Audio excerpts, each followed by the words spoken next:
안녕하세요. 한류의 신과 해외 반응을 소개하는 한류클래스TV입니다. 오늘은 액션영화도 못 보던 내가 한국 느와르에 어쩔 수 없이 빠진 이유란 제목의 일본 칼럼을 소개하겠습니다. 한 여성이 한국 영화를 우연히 접하고 중독되었다는 자기 고백을 재미있게 서술한 칼럼입니다. 기사가 길어서 바로 보시겠습니다. 패러다임 시대의 지금 미의 가치관을 쇄신해온 미용 저널리스트 사카오 가오로 씨가 주목하고 싶은 어떤 시점을 가져와 봤습니다. 한국 드라마의 재미는 지금 여기에서 말할 것도 없을 것입니다.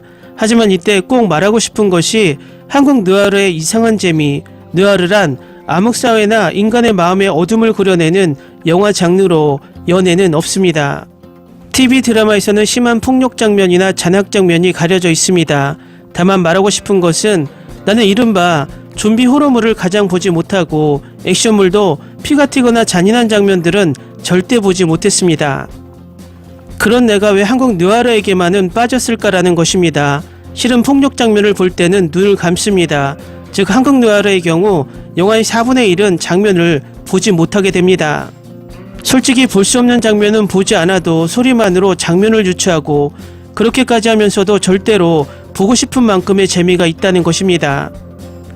지금 제가 케이블 TV나 넷플릭스에 배포된 한국 영화만을 보고 있는 것도 죄송하지만 할리우드 영화보다 10중 8구 훨씬 재미있다는 것입니다. 1분 1초라도 시간이 아깝지 않다라고 생각하게 하는 영화로서 치밀하게 계산된 멋진 것들을 볼 수 있기 때문입니다. 실은 한국 느와르에 빠진 계기가 영화 괴물 때문입니다. 평상시라면 절대 보지 않는 영화 텔레비전에서 우연히 나오고 있어 문득 시야에 들어온 순간 시야를 빼앗겨 끝까지 보고 있었던 것입니다. 나중에 안 사실이지만 이 영화는 오스카 영화 기생충의 황금 콤비에 의해 만들어졌습니다. 봉준호 감독, 송강호 주연, 그러니까 나도 모르게 보고 뭐지 이건 어째서 이렇게 재미있는 거야 라는 그런 느낌이었습니다. 괴물이라고 해도 고질라의 30배 속도의 스피드로 돌아다니는 강력한 생물로 금딱지가 붙어있는 것처럼 계속 봐버릴 정도로 이상하게 무섭지만 끌렸습니다. 그러나 이것은 단순히 거대한 괴물을 보면서 인간이 그 괴물을 잡는 괴물계 공황 영화가 아닙니다. 사회 문제와 정보의 폭고 그리고 가족사랑 그것들이 모두 있고 영화를 무겁게 잡고 있는 것입니다. 그것은 거의 모든 한국 느와르의 공통된 세 가지 세트, 좀비 영화조차도 그 모든 것이 있습니다. 즉 폭력과 피를 흘리지 않아도 반드시 거기에는 부패한 정부나 사법, 경찰의 부정화에서 일어나고 있는 사회 문제와 그들에게 괴로워하는 사람들, 하지만 구하려고 애쓰는 사랑이 반드시 있습니다. 가족 사랑만이 아닌 사제간의 사랑, 동지애 등 사랑이 그 속에 그려져 있습니다. 게다가 많은 것이 실화에 근거하고 있다는 것이 굉장합니다. 실화가 아니어도 한국이라면 절대 있을 것 같은 내용. 어쨌든 대통령이 임기를 마친 순간에 투옥되거나 하는 나라입니다. 무엇이 있어도 이상하지 않은 배경 속에서 사건이나 범죄나 여러가지 상황이 매우 치밀하고 교묘하게 적당한 템포로 잘 쓰여져 있기 때문에 시시한 것은 전혀 없습니다. 또 그 영화 속 남녀의 연애도 빠져버립니다. 한국 드라마는 연애투성이인데 그들의 역할이 명쾌하게 나누어 있어 매우 한국적인 연애 드라마처럼 느껴집니다만 불필요한 장면이 없는 데다가 전개가 빠르고 숨쉬는 여유도 없이 이야기가 전개되어 가서 반드시 반전의 배반이나 의표를 찌르는 장면에 결말이 있고 그래서 계속해서 한국 느와르를 찾아다니게 됩니다. 한국 느와르라고 하면 오로지 신세계, 올드보이, 황해 등이 대표적으로 되겠지만 솔직하고 순수한 연애물 시청자에게는 정말 자극이 너무 강합니다. 어쨌든 한국 느와르의 거부 반응을 일으켜버리면 안 되기 때문에 느와르의 요소가 들어가면서도 호감도가 높은 작품으로서 추천하고 싶은 영화를 선택해 보았습니다. 우선 나의 첫 번째 추천작은 이른바 완성된 엘리트 장르로 웃음도 있는 느와르이며 엄청나게 흥분시킬 수 있는 명작 더 킹입니다. 영화는 그 겨울 바람이 분다의 조인성과 내 머릿속의 지우개의 정우성과 같은 꽃미남도 즐길 수 있어 차기 대통령이 검사와도 연결되어 몇 배나 재미있게 볼 수 있는 전개 빠르고 통쾌해지는 걸작입니다.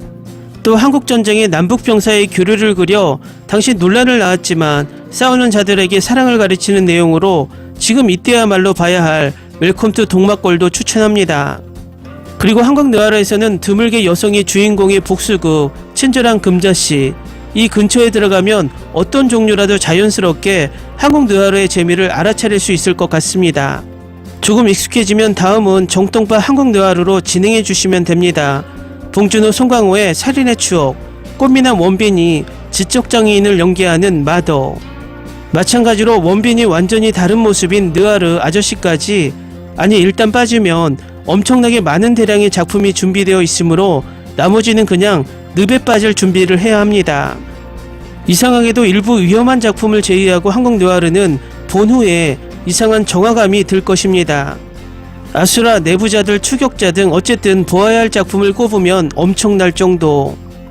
다만 상당히 위험해서 조금 주의해 주었으면 하는 것이 곡성, 마녀, 독전은 본 것을 후회할지도 모르지만 나중에 기억에 남아버린다는 의미에서는 역시 명작입니다.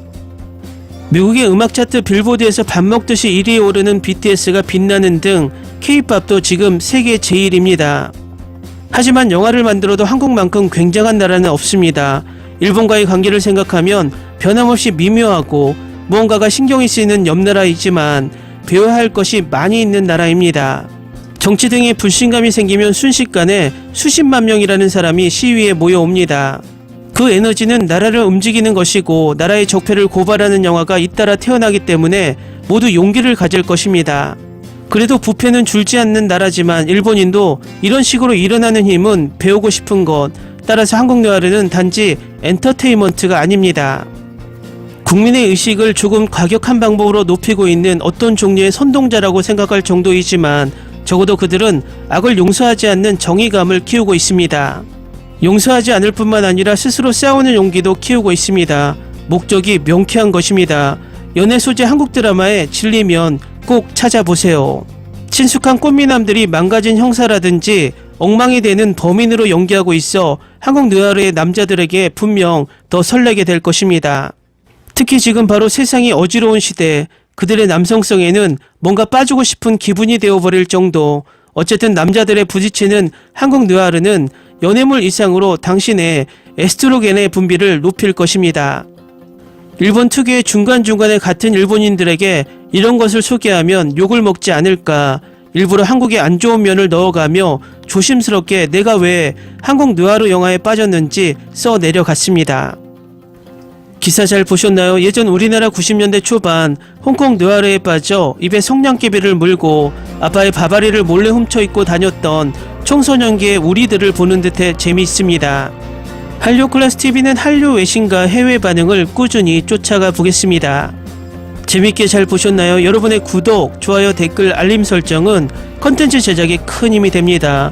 그리고 항상 하시는 일마다 대박 나시고 행복하시길 바랍니다.